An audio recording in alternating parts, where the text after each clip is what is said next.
As a dentist, अब dental surgeon भी हैं, क्या क्या चीज़ें करनी चाहिए जिससे दांत की लाइफ बढ़ जाए, दांत आपके हाँ ठीक रहें और आप कोई सख्त चीज़ भी खा सकें? क्योंकि आजकल हम देखते हैं कि यूथ, मतलब 20-20 साल के लड़के हैं, 20-20 साल की लड़कियां, 18-18 साल की, लेकिन दांत सारे कैविटीज़ लगी हुई हैं। तो उसके ऊपर कुछ बताएं कि जो लोग फॉलो करें और दांत उनके जो हैं चमकते रहे मेरी तरह। सबसे पहले तो ब्रश करें। उसी ओरल हाइजीन जो है that plays a very important role in the health of your other organs, क्योंकि ठीक है। आपका जो फूड इनटेक है, आपकी जो एक हाइजीन है वो आपके मुंह से स्टार्ट होती है। ठीक है। आप जो खाएंगे उसी का असर आपके बाकी ऑर्गन्स पे भी आएगा। तो जब आपका मुंह हेल्दी नहीं है तो how can you take guarantee कि आपके बाकी ऑर्गन्स जो है वो हेल्दी हैं, बिल्कुल। क्योंकि बैक्टीरिया का पहला स्कूल आपका मुंह है।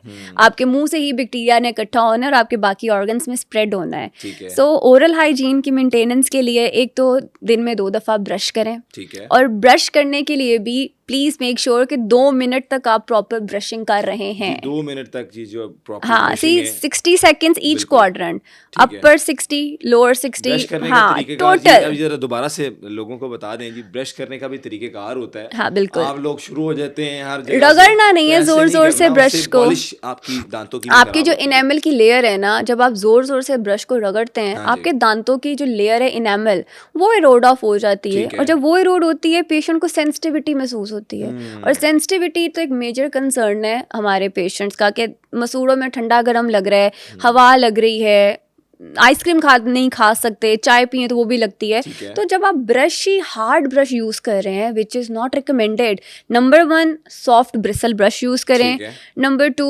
2 मिनट के लिए अपने ब्रशिंग हैबिट को मेंटेन करें। ठीक है। And please do add dental floss and mouth wash in your routine. इसके डेली रूटीन अलावा में? हाँ, डेली रूटीन में। इसके अलावा हर 6 महीने बाद अपने डेंटिस्ट से एक रेगुलर स्केलिंग एंड पॉलिशिंग करवाएं। अच्छा, ये भी एक आपने बात की स्केलिंग एंड पॉलिशिंग की।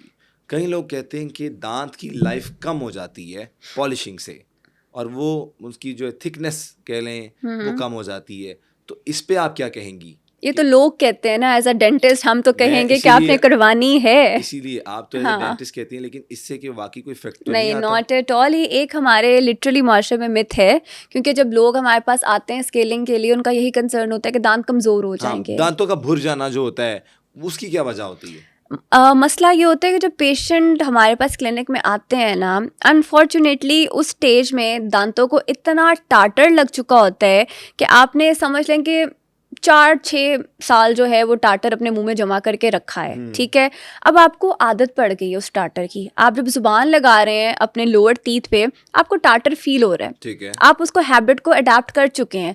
अब जब स्केलिंग से हम उस टाटर को जब रिमूव करते हैं, तो ऑब्वियसली उस टाटर ने जो आपके दांतों के बीच में खला पैदा की होती है, वो वहाँ होती है, वहाँ रहती है। स्केलिंग से जब टाटर रिमूव होता है, लोगों को लगता है कि दांत भुर गए हैं, क्योंकि जुबान को एक डिफरेंट चेंज मिलता है, ठीक एक है। एनवायरनमेंट डिफरेंट मिलता है। और लोग कहते हैं कि हमारे दांतों में स्पेस आ गई है स्केलिंग के सही हो बाद। गया। वो स्केलिंग से स्पेस नहीं आई, वो जो आपने टाटर अपने मुंह में जमा करके रखा था, उस टाटर की वजह से वो स्पेस बन चुकी थी। ठीक है। इसकी वजह से क्या क्या डिजीजेस हो सकती हैं? टाटर की वजह से। टाटर की वजह से, और इसके अलावा भी अगर कोई लोग ब्रश नहीं करते, कोई लोग एग्जैक्टली। इसका ख्याल नहीं करते दांतों का प्रॉपरली, तो उनके लिए क्या क्या बीमारियां जो आपकी बॉडी के अंदर भी डेवलप हो सकती हैं, वो भी थोड़ा सी जरा रहनुमाई ठीक, एक तो करिएगा। हम ओरल कैविटी से बात करें तो आपकी कैविटीज़, जिसको आप कीड़ा लगना कहते जी। हैं, अगर आप वक्त पे उस कीड़े का इलाज नहीं करवाते ना, तो सबसे पहले तो वो दांत रूट लेकिन कनाल स्टेज में पाकिस्तान का चला तो जाता है। मसाइल है कि वो कीड़े का इलाज नहीं करवाते टाइम पे।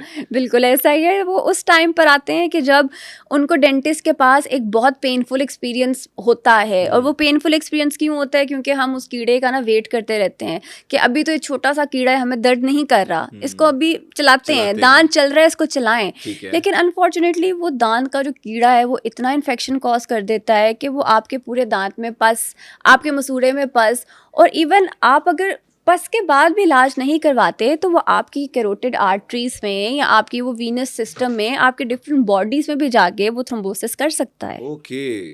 सो इट्स नॉट दैट कि वेट करते रहें कि जब कुछ मसला होगा तो करवाएं, क्योंकि आधी से ज़्यादा आवाम हमारे पास क्लिनिक्स में तभी आती है जब दर्द हो। दर्द से पहले बहुत कम जनरल लोग चेकअप हैं के जो लिए आते लोग हैं, नहीं आते। नहीं आते। तो तो डॉक्टर जर्नल साहब से चेकअप तो रब्ता करें ज़रूरी जी, है। जनरल चेकअप के लिए भी, और एस्थेटिक फिजिशियन भी हैं, कोई भी अगर आप कुछ करवाना चाहते हैं तो इनसे रब्ता करें। डॉक्टर साहिबा बड़ी करामत साबित होंगी।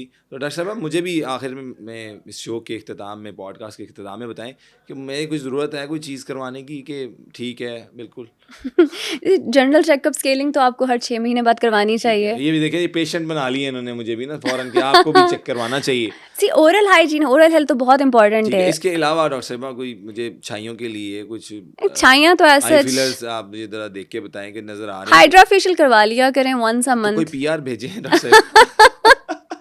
इन शॉर्ट मतलब ये पीआर मांगने के लिए समझ सवाल गए था। मैंने भी किस तरह से इन्हें जो है ना पकड़ा है। हमने डॉक्टर साहब हमें घेरी थी एज अ पेशेंट, तो हमने डॉक्टर साहिबा को नहीं, कह यू आर दिया। More than welcome any time, जब थैंक भी यू आप सो आना मच चाहें। बल्कि डेंटल पॉइंट ऑफ व्यू से एक बात मैं बताती जी। जाऊं कि तमाम वो मरीज़ जो कि क्वैकरी सिस्टम में ट्रीटमेंट करवाते हैं या हर उस क्लिनिक में पहुंच जाते हैं, प्लीज़ मेक श्योर कि डेंटल काम आप जहाँ से भी करवा रहे हैं वहाँ क्रॉस इन्फेक्शन कंट्रोल, स्टरलाइजेशन का ख्याल रखा जाए, क्योंकि हेपेटाइटिस जी ज़्यादा डेंटल ट्रीटमेंट से फैलती है।